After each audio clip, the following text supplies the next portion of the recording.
Hello, welcome to the Free Will, Science, and Religion podcast. I'm Chandler Klebs, and I'm here with George Ortega, and we're going to be talking about what we mean when we say things like free will is an illusion or a delusion or an erroneous deduction or a false conclusion. I mean, because there's so many ways of talking about what this is, and I'm not so sure how accurate the word illusion is. I think of it in terms of ignorance. Like somebody concludes that they are the author of their thoughts, beliefs, intentions, desires, and actions, or so-called choices, because they're ignorant of the causes that compelled them to do that. So that's sort of my take, is that as soon as you become aware of the causality behind everything, you stop seeing yourself as causal sui or a self-caused little thing. Okay, well, Chandler, I agree with your premise and your conclusion in the sense that, the people believe in free will because they are ignorant of their causes. And I want to delve into that in more detail. But before I forget, I also want to mention what free will is not. Sam Harris and other authors sometimes in their texts say that we feel like we have a free will. And sometimes I'm thinking that they're not using the term metaphorically. Sometimes, I get the impression that they're using the term literally. We feel like we have and that's completely mistaken. In other words, a feeling is an emotion. A feeling is a psychophysiological state. It's neurons. Our body is in a certain state during different emotions. So this belief in free will is clearly not a feeling unless you really want to use it completely metaphorically. That sure, we feel like we have a free will, but we're not talking literally. Okay, to address your I think very accurate contention that I think what happens is um, ignorance causes people to believe in free will because, as you're saying, people do not are not aware of the causes of their behavior. But then, so you have some ignorance, right? But then we conclude what we conclude based on what on logic and what we know. So while ignorance may be causing them to reach the wrong conclusion, there's another component of it that addresses how they're actually reaching their conclusion in light of this ignorance. So you might want to address that. Yeah, so with incorrect information or a lack of the relevant information, they're not going to reach the correct conclusion. That's what you're saying, isn't it? And even more than that. So since they are basing their conclusion on a lack of information, or a lack of information is a part of their conclusion. And actually, you're right. It's like why they're concluding falsely, but then that leaves them with what they're actually concluding based on. Aside from the ignorance. In other words, like if they're ignorant of the causes, then what is it? Is it simply the ignorance of the causes? It seems like there has to be other kinds of rationales or evidence or whatever that's therefore leading them to reach the wrong conclusion. Yeah, and I think there's more to it than just the ignorance. Of course, people are taught that they have free will, in that they're taught, well, you chose to do this, and so it's your fault, you're bad, and you deserve to be punished. I mean, a lot of people are taught that even as children. So I think you have that as well as the ignorance, but I think it's upon examination of what somebody really, when they claim that they have a free will, it's examining what are they saying that leads to breaking the spell of it, I think, because I know that's how it worked for me. Would you like me to explain that? Sure, absolutely. Yeah, see, I didn't know what free will was at all. I just thought free will is basically that you make choices but what I wasn't getting back then is that, wait a minute. So if you choose this or that, well, why did you do that? And I realized, oh, well, there's a reason. There's a cause for why someone does something. Something doesn't happen without a cause. Um, and so for me, it was pretty much the idea that determinism or causality was what was controlling me, and that the way reality is that I seek pleasure and avoid pain, and I could just look in hindsight at my entire life and all my behavior and all the things I did and realize, well, wait a minute, I did that because I was afraid of that. I did that because I liked doing that. And I realized I didn't choose my own desires, and that everything that I do in my whole life was set in motion by causes before I was even conceived. So I realized I wasn't in control. So that was enough for me.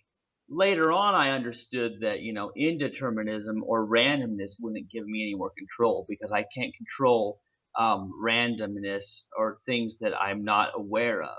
Okay, so basically you're saying that like, you you evaluated your experience based, based on the past, on what you were able to do or you weren't able to do, and it just like logically made sense to you that if you did have a free will based on your understanding of free will, you would have been able to do anything you really wanted to do. And naturally that's another, powerful way of understanding why we don't have a free will. If we had a free will, we'd all be blissed out, and we'd never be immoral, to the extent that we value morality and all.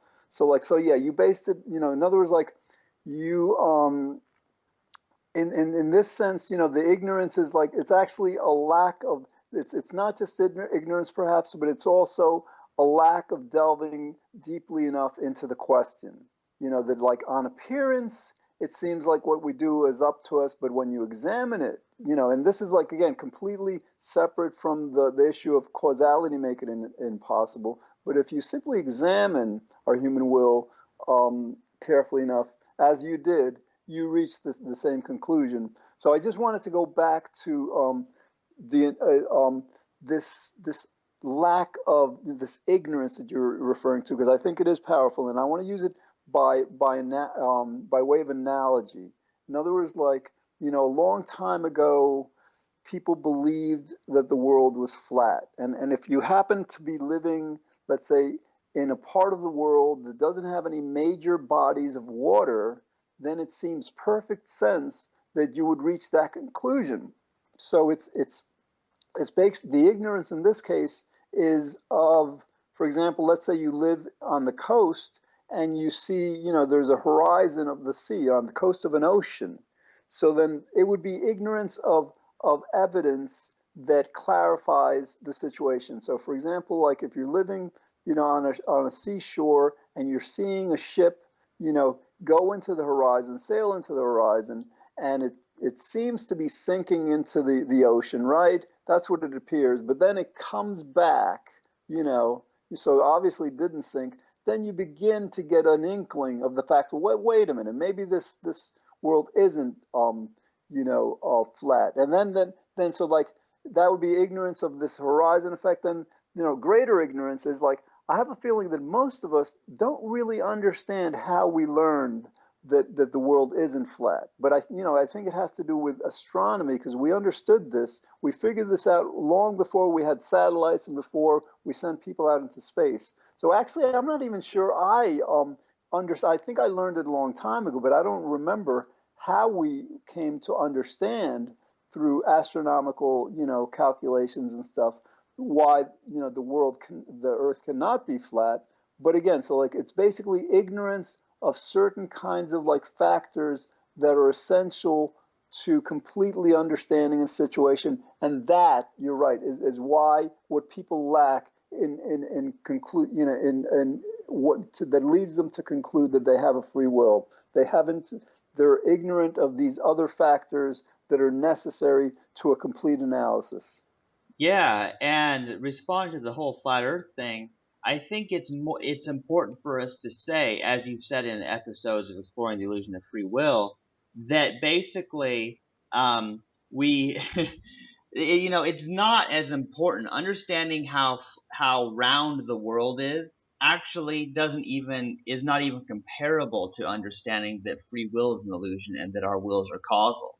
We've talked about that before, because if there's somebody who believes the world's flat, well, hey, I don't feel any great motivation to set them straight on that. But I think a lot of people, they don't think that it's that important to understand determinism and that our wills are causal, but they don't seem to understand that it makes a huge difference in every day of your life how you treat yourself and others. Because if you see people as unmoved movers or first causers of everything they do, well, then you blame them and you wonder why they don't choose to do otherwise. Chandler, I agree with you completely. And we've got to do a lot more episodes on this because this is what people need to hear. People need to hear how harmful the belief in free will is and how helpful and basically, useful in so many ways, understanding that we don't have a free will is. So and another thing we want to you're right. I mean, fine, we discovered that the world is not flat. It's an orb. Big deal, unless we plan to travel, to outer space and come back, whatever. It does have some utility now, but yeah, to most of us, big deal. Or that the sun doesn't revolve around us, we revolve around it. It's interesting to know, but and I'm saying this because the first 100 episodes of our TV show, Exploring Illusion of Free Will, it has as the opening panel, John Searle's quote that our world overcoming the illusion of free will would represent a bigger revolution in our thinking than Einstein or Copernicus or Galileo or Newton or Darwin. And then he goes on to say that it would alter our whole conception of our relation to the universe. And that's why this is so important. In other words, it's just not knowledge for knowledge's sake. It's just because it makes so much, it's just so important to how we interact with ourselves and others. And again, we're going to want to do a lot more, episodes on that. But let's return back to the issue of free will being an illusion and that it's not really an illusion. So basically, if it's not an illusion, what are we concluding that it is? I would say it's probably a lack of looking into it. It's a lack of investigating why people do what they do. Because as soon as you investigate it, as soon as you study it to any great detail about why people do what they do, well, then you've got it. Because once you've got, oh well, oh, why do people do what they do? Oh, there's a reason people do what they do. And it's once you've got that down, you've got it. If you, as long as you follow that trail, because there's a reason for that reason, and there's a reason for that reason. There's a cause for that cause for that cause for that cause.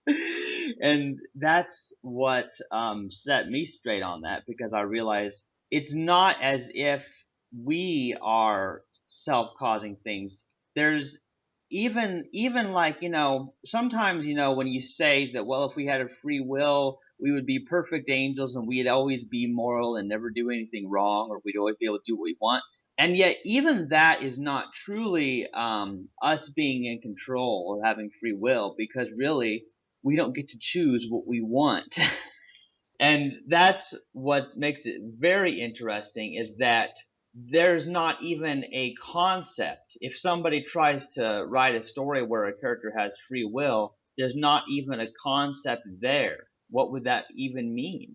Chandler, that's a great point. In other words, the only reason we would want to be blissed out is because we're programmed biologically to want to be blissed out. So, absolutely, there's absolutely no scenario where free will makes sense or is has evidence to support it.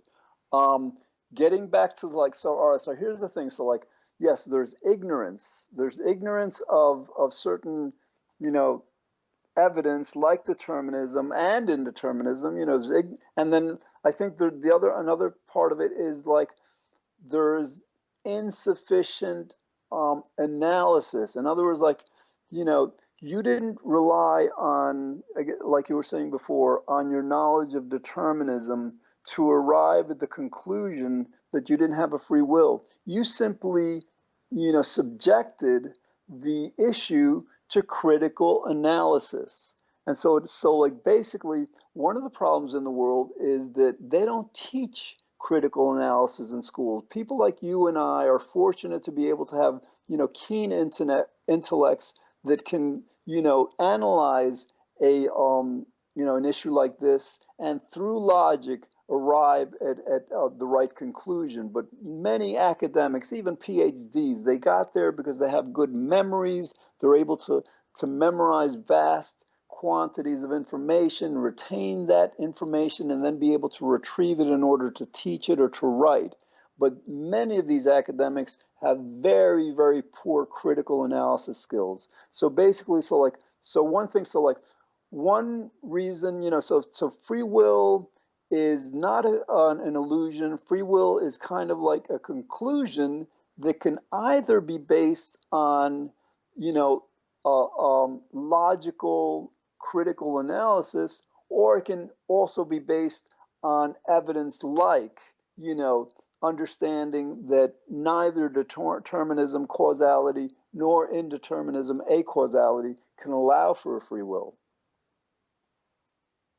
Yeah, I mean, once somebody analyzes things, it becomes clear what the problem is. And how I started out, I was reading stuff.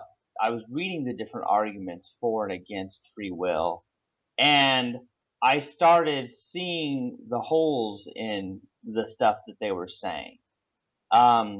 Because I mean, that's the key to learning about any subject, no matter what the issue is, whatever the religious or philosophical or political issue, as soon as you start seeing the different things people are saying, at some critical point, you start analyzing and thinking, well, this person said this, but this person said this that refutes there. And it's interesting because I think that the entire premise of the way the free will debate is framed is wrong, because it's always framed as free will versus determinism, which in a way, I mean, that's sort of good, because it's true that determinism cancels out free will. But then people get this idea, well, not everything's determined, and they throw this stuff at us that, oh, well, not everything has a cause. And so I think the problem is that people, um, they have viewed it as an issue of, oh, well, if we just get rid of determinism, then we can have free will. But that's not at all the case. And so I feel like the entire premise, even though causality should be enough to get rid of the very illusion or ignorance of free will, this whole indeterminism and this quantum randomness that they keep coming out all the time. There'll be tons of new YouTube videos where somebody's claiming we have free will because of randomness. So that's one concern I have. Yeah, and Chandler, you're exactly right. In other words, the debate should be framed free will versus determinism and indeterminism, because it essentially, and actually, most accurately, in a certain sense, it should be free will and determinism, because, like, there's some of us that understand that actually nothing in nature is uncaused. That that claim that quantum behavior is uncaused are claiming that based on an ignorance of the causes. There's certain phenomenon in quantum mechanics, quantum particle behavior, that we see it happening, but we don't know why it's happening. We haven't identified a cause, and certain scientists very unscientifically conclude that, well, if we can't see a cause, there can't be a cause, and that is so unscientific. So like, in a certain sense, it has been confused in that way. I want to go back to, again, this this idea of like how we figure out that we don't have a free will. It should be so clear to people. In other words, like another there was an episode of our TV show Exploring the Illusion of Free Will that we did a long time ago, and actually there was a guy who was an Indian guy, and he had a very long name. I can't remember it right now, but he came up with a brilliant, very commonsensical explanation of how we don't have a free will. And what he said, like, well, if you have a free will, that means like you can think what you want to think, right? That you have control over your thoughts. So his challenge was, right now, what I want you to do for the next 15 seconds is I don't want you to think any thoughts at all. I don't want you to think anything. Now think about this, Chandler. So like all of a sudden you're trying to not think thoughts, and these thoughts are coming to you, and the first thing that you're aware of is, oh my God, these thoughts are coming to me. I'm not willing them, they're just coming to me. And then you quickly realize, oh my God, that's how all of our thoughts come. Well, So yeah. See, I see. Here's the deal. I failed that experiment very badly, George. Because here's how it happened with me: is basically if you're trying to not think any thoughts for 10 minutes, then you're thinking about not thinking about thoughts, and you're thinking, how long have I not been thinking? And so then you can't help but think. You can't turn it off. oh yeah, Chandler, you and I have to do another, TV episode about this, because like before, I'd never, realized that there's such brilliant, such a brilliant, explanation of why we don't have free will, and there's another part of it. I'm trying to find, I don't know if I'll be able to find his name now, but no, I shouldn't like. But basically, the other thing that this guy said was that basically another thing that demonstrates so clearly, so easily that we don't have a free will is like the other challenge is like, all right, now, like he basically, he presents the idea of banana, or it could be like music or whatever, and whatever, and then he said like, I want you to not think about this, right? And in psychology, it's common knowledge that when you say that to a, don't think of an elephant, whatever. People know that when you tell people not to think about something, they're going to think about something.